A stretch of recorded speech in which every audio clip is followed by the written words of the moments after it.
Hello viewers, welcome back to our YouTube channel. So Bharathi Kannamma season 2 முடிஞ்ச உடனே அங்கே இருக்க ஆக்டர்ஸ்க்கு வந்து வேறு ஏதாவது ப்ராஜெக்ட்ஸ் வருவாங்களான்னு சொல்லி நம்ம ஈகராக வெயிட் பண்ணிட்டு இருக்கோம்.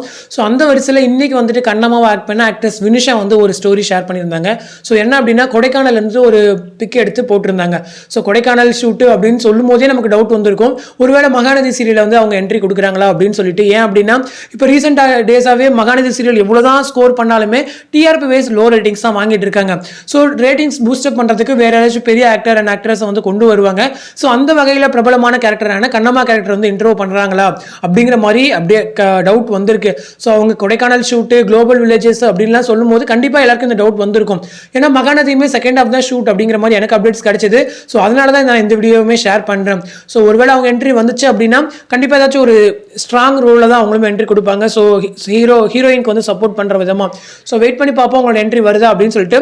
ஸோ இந்த வீடியோ பற்றின உங்களோட கமெண்ட்ஸும், அது மட்டும் இல்லாமல் அவங்க எதுக்காக போயிருக்காங்க அப்படிங்கிற டீட்டெயில் உங்களுக்கு ஏதாவது தெரிஞ்சாலுமே கமெண்ட் செக்ஷனில் சொல்லுங்கள். எனக்கு வந்துட்டு பர்சனலாக அந்த ஸ்டோரி பார்த்த உடனே மகாநதி சீரியல் அப்படிங்கிற மாதிரி தான் கிளிக் ஆச்சு. ஸோ வெயிட் பண்ணி பார்ப்போமே. அடுத்த ஒரு இன்ட்ரெஸ்டிங் அப்டேட்டோட நெக்ஸ்ட் வீடியோவில் மீட் பண்ணுறேன். தேங்க்ஸ் ஃபார் வாட்சிங் அண்ட் பை.